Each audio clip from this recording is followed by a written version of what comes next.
Hey guys, it's Mrs. Heropoulos. I'm sorry that I didn't read last week. I was trying to figure out how to turn my notifications off on my phone because I'm not very techy apparently.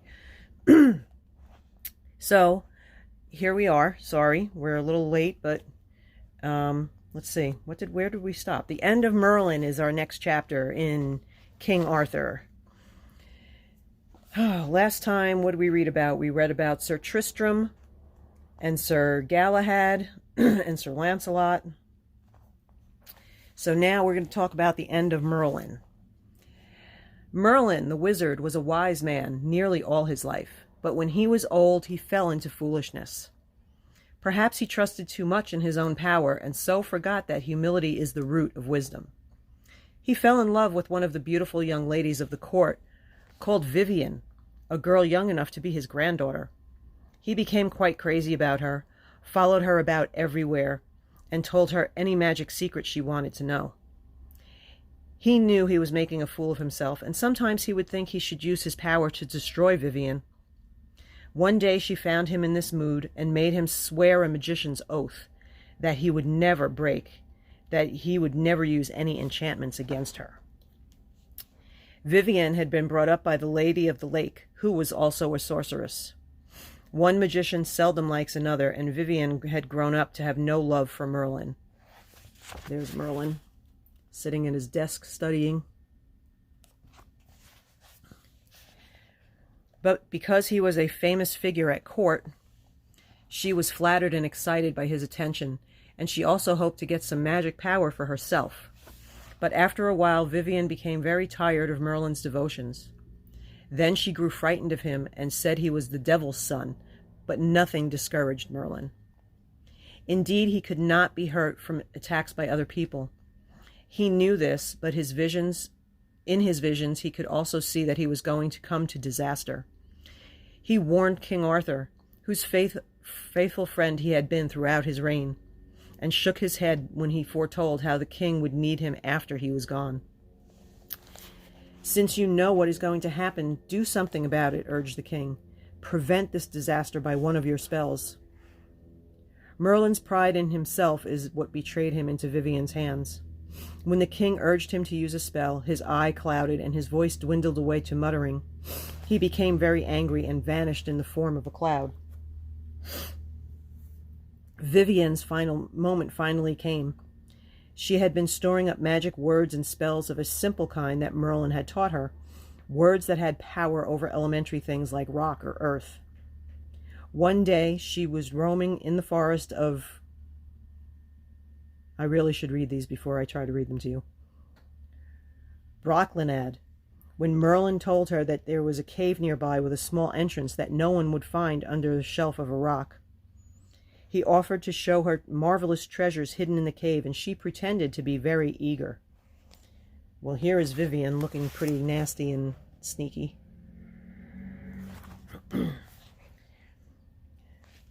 Merlin led her through the wood, and on the way a cloud of foreboding came over his spirit.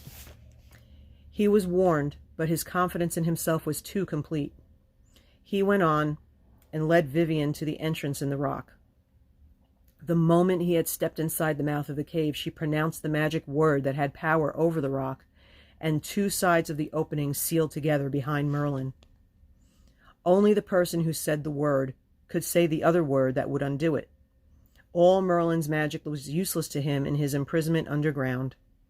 Vivian ran from the rock in panic as she ran into the thickets closed behind her, and the way back was lost forever.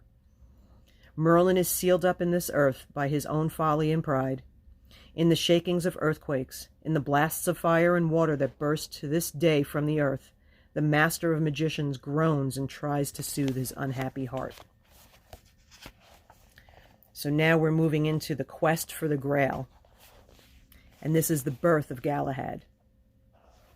A hermit came into the great hall at Camelot one day when King Arthur was holding high court for the feast. The king loved to talk to wise men, so while the meal was served, the hermit stood by him and uttered prophecies. He pointed to the Siege Perilous and asked if the king knew who would sit there. Prophecies are mystical predictions of the future. Now, biblical prophecies are truth that's going to happen in the future. No, the king said, looking around at his knights, who all shook their heads. We know not. I know, replied the hermit. He that shall sit here is not born yet, but this year he will be born. He will sit in the Siege Perilous and win the Holy Grail. Folding his arms, the hermit then stalked with a slow and stately tread. It was a disappointment to everyone that the adventure of the Siege Perilous was not going to happen for so long, since the person who would sit there was not even born. Sir Lancelot, who was used to be calling the best knight in the world, was secretly relieved that the siege was not for him. He did not know how closely his fate would be linked to it. After the feast, he rode out as usual on a quest to keep order in the countryside. His quest took him to Carbonek, where he had not been for a long time. Scarcely had he ridden under the gate of the town when the people came crowding around his horse and led him into the main square in front of the tower, shouting, "Welcome, Sir Lancelot, first among knights, for you shall help us out of danger." "What do you mean?" exclaimed Sir Lancelot. One man stood forward, and with his hand on the great charger's neck, he said, "Ah, fair knight, within this town there is an unhappy lady who has been there in pain many winters, for she is always sitting in scalding water. We know that you can rescue her." "Well," he said, "tell me what I must do." So they took him into the tower, up the stone stairs, to an iron door that they unbolted, and made him go inside into a room full of scalding steam. There he found a young woman, sitting naked in a tub of boiling water. He took her by the hand, and out she stepped. She told him that Queen Morgan le Fay had put her in boiling water by a spell because she was called the most beautiful woman in the land. No one could undo the spell except the best knight in the world, and she had been there 5 years. She was Elaine, the daughter of Pelles, ruler of Carbonek and keeper of the Hallows. When she had dressed, Elaine went with her ladies and Sir Lancelot to the chapel to give thanks to God. She had already fallen in love with Sir Lancelot, and she remained in love with him all of her life. She knew that she had not the least chance of marrying him because he loved no one but the queen. And although she had suffered much under enchantment for 5 years, she was not above trying to enchant on Sir Lancelot to make him marry her.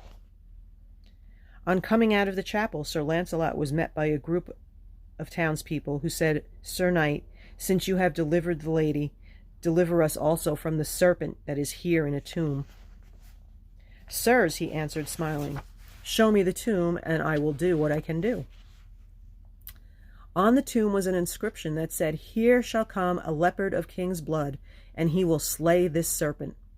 And this leopard will father a son. This leopard will father a lion, who will surpass all other knights."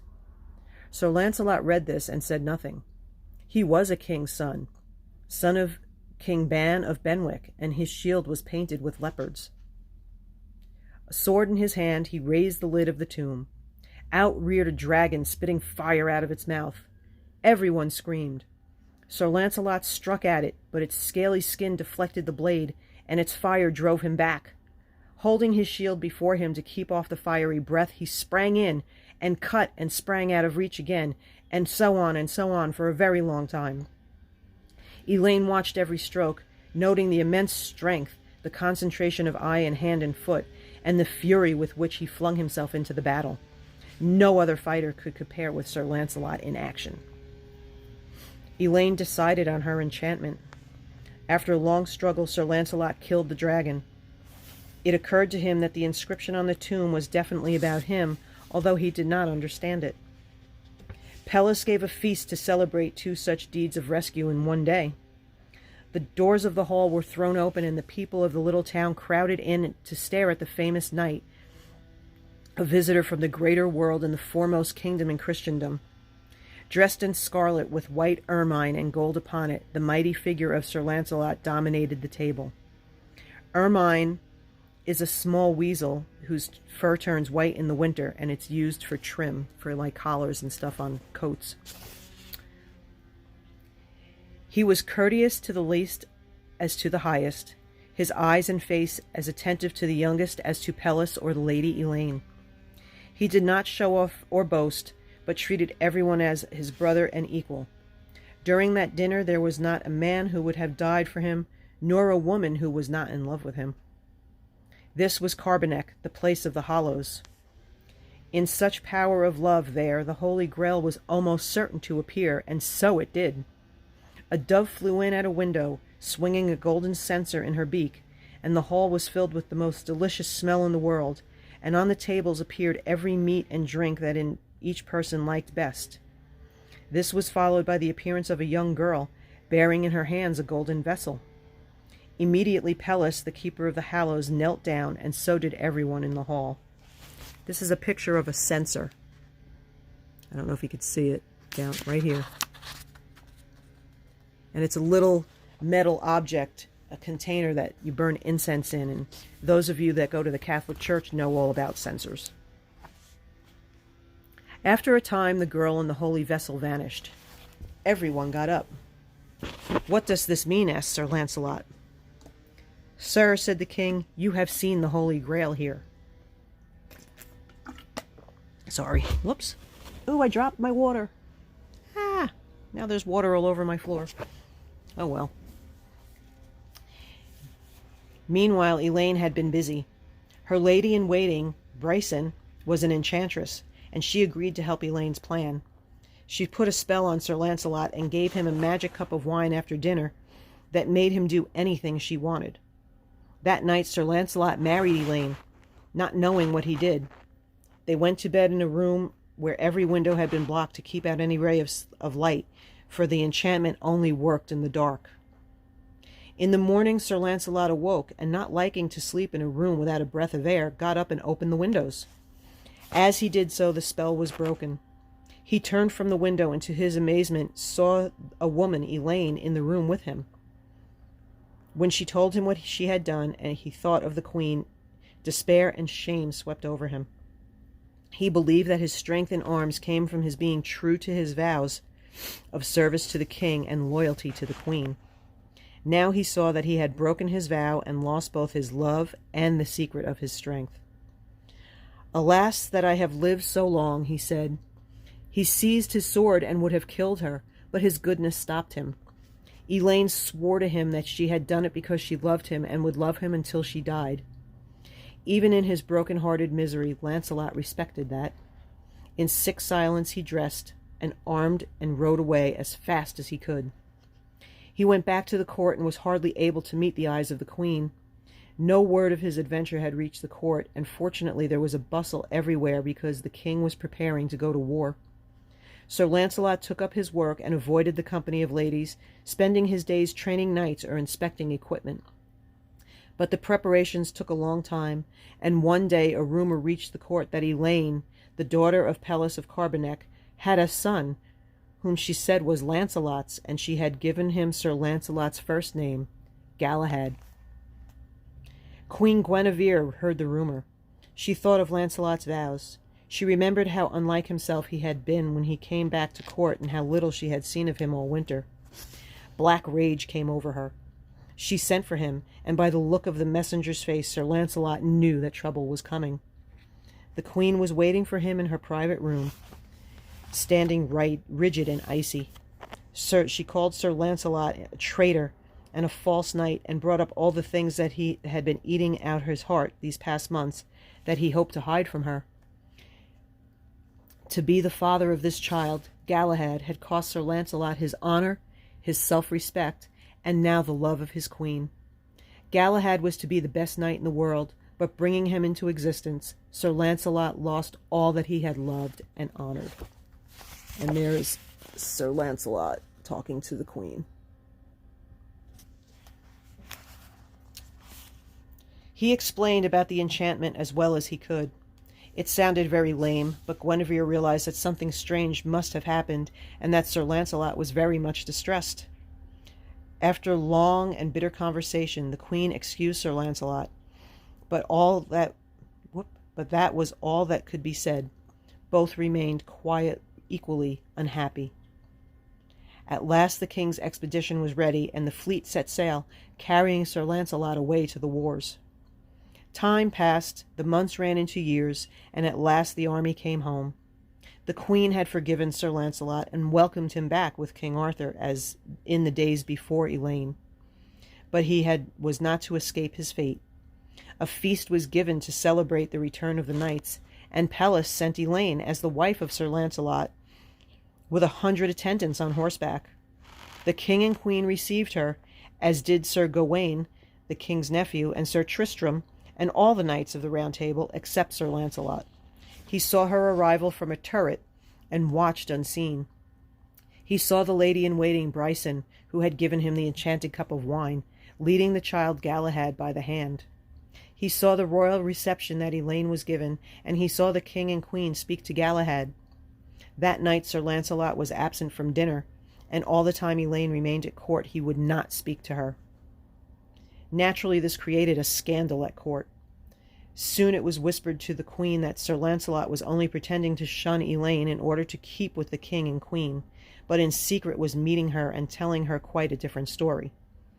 In a weak moment, Guinevere believed it. She sent for him and said, "You false traitor knight, leave the court and never dare come into my sight again." At these words Sir Launcelot fell senseless to the ground. When he recovered, his heart broke and his mind gave way. He flung himself out of the bay window in the queen's room and ran into the wild woods, a madman, and was not healed for 2 years. And this is chapter 10, the coming of Galahad to the court. It was 20 years since the founding of the Round Table. All that time the Siege Perilous stood empty. Sir Launcelot sat on the one side of it, and different knights at different times on the other. Now, unknown to anyone, the day and the night for whom it was made had come. On the vigil of Pentecost, the entire court and kings of the Round Table were gathered at the great feast. They assembled in the hall for dinner, a lady riding fast on a lathered horse. She hurried into the hall and went straight to the king and asked for Sir Launcelot. She said she came from Pellis, Lord of Cabernac, and must ask him to come with her into a forest. Sir Launcelot's dark eyes rested long on the lady's face. He remembered Elaine and the enchanted cup of wine. Was this another trick? "What do you want me to come for?" he asked. "You will know when you get there," she answered. It was not the kind of answer that a deceiving person would make up. "Well," he said slowly, "I will come with you." While he was getting ready, people ran to tell the queen that he was going to see Elaine again. But the queen was wiser now than in the days when wagging tongues could make her believe ill of Sir Launcelot. The love between them now was sure and safe from mischief. He came to take leave of her and promised to be back by dinner time the next day. He rode away with his squire and the lady. As they rode fast through a forest and came to an abbey is a monastery, which is a place where monks live, religious people. A great company of nuns came to greet them and made Sir Launcelot welcome. He realized that some strange event must be about to happen. As soon as he was unarmed, 12 nuns came in, and with them a young lad of about 15, the most beautiful lad that Sir Launcelot had ever seen. In his eyes was a look of natural truth and affection, and he carried himself easily and simply. The nuns brought the youth to Sir Launcelot and said that he was Galahad. His father stood amazed, but with a deep joy. He exchanged greetings with his son while the nuns wept. "Sir," they said, "we bring you this child whom we have cherished, and we pray you make him a knight, for there is no one more worthy man in the world from whom he could receive the order of knighthood." "Does he wish this himself?" asked Launcelot. And Galahad answered, "Yes." "Then he shall receive the order of knighthood on the high feast." So when midnight was past, the entire sisterhood gathered in the chapel, and at the first hour of Whitsunday, by the light of 100 candles, Sir Launcelot gave his son the order of knighthood. He had been tricked into marrying Elaine, and so broke his knightly vow to be true to the queen. Now he knew that he had moved into a deeper state, where good came out of evil. As Galahad knelt at the altar step before him, Sir Launcelot felt nothing but love for him and for his birth and for the agonies of madness and loss that he himself had suffered because of it. It was the first of those states of love that Galahad was to bring about in the world. That morning Sir Launcelot kept his promise to the Queen and returned to Camelot for the feast. As the knights took their seats at the round table, there was a stir of excitement, for new golden letters shone around the Siege Perilous. They read, "The siege is to be fulfilled." A staggering thought struck Sir Launcelot. Could it be that his son Galahad was the mysterious figure for whom the Siege Perilous had been waiting all these years? He would wait and see. "I suggest," he said to the others, "that this writing should be covered up until the man comes who will fulfill all of this." So they threw a silk cloth over the seat to hide the writing.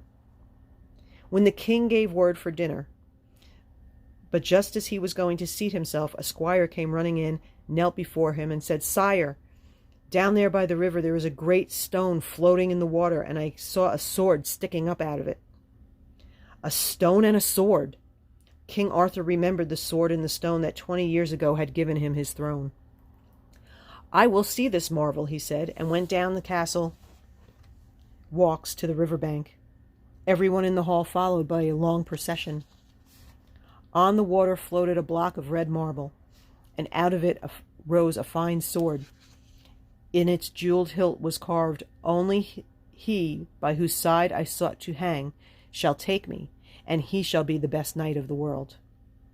The king turned to his friend Sir Launcelot, clapped him on the shoulder, and said surely the sword was his.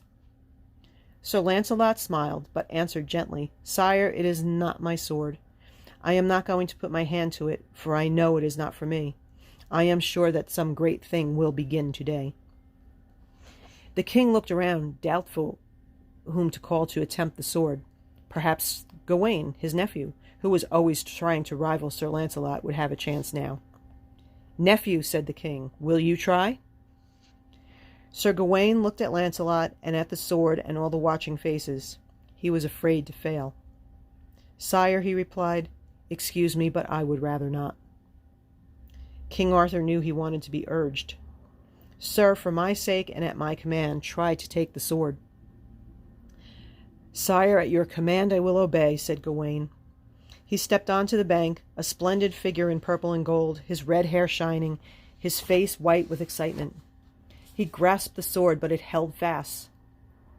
Stiff with humiliation, Sir Gawain stepped back. The king knew that someone else must fail too, to save his nephew's pride. He called on Sir Percival, who set little store on pride. He tried and failed, and stepped back smiling. Then the king decided to leave the sword for the moment and go back to the feast. They all took their places once more in the hall, and dinner proceeded. Suddenly, with a clap like thunder, all the windows and doors closed. Yet the light did not dim at all. There was dead silence, and every heart was afraid. The voice of the king spoke cheerily. "Fair fellows and lords, we have seen marvels today, but before night we shall see greater ones." Sorry, I have to resituate myself here. As he spoke, in came an old man dressed in white, unknown to anyone in the hall. He led with him a young knight in red armor, with only an empty scabbard by his side.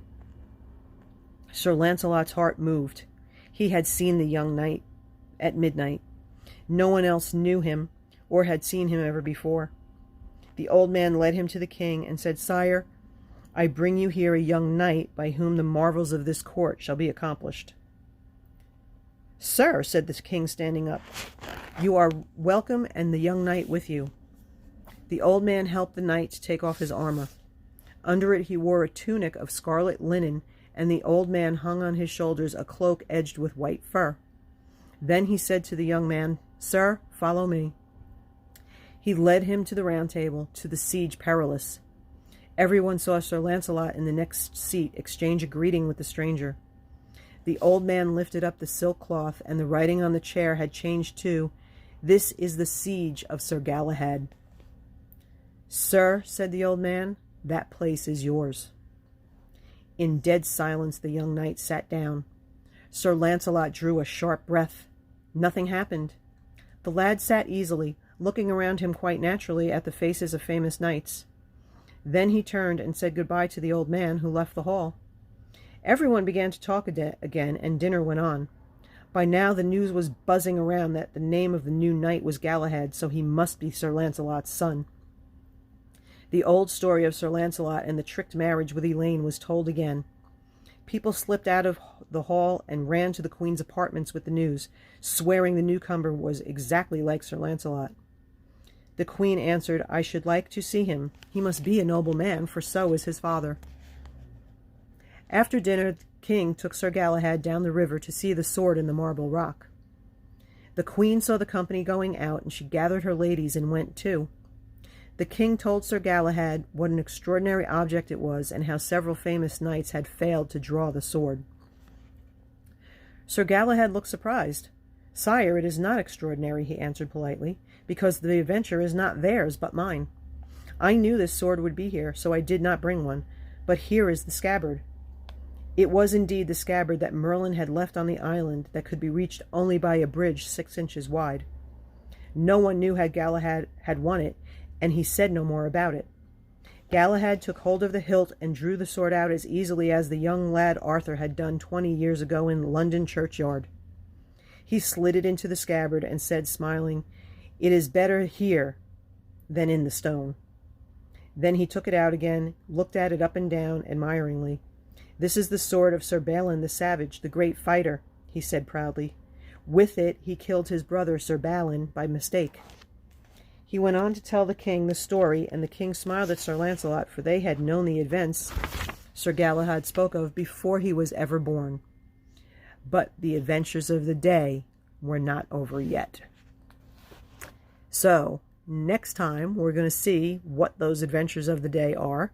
I hope that you're drawing pictures of Sir Galahad and Sir Lancelot and castles and dragons and swords and all that kind of stuff. Post them on the Google Classroom so that I could see them. And I will be back on Thursday to read some more. Bye, 4th grade.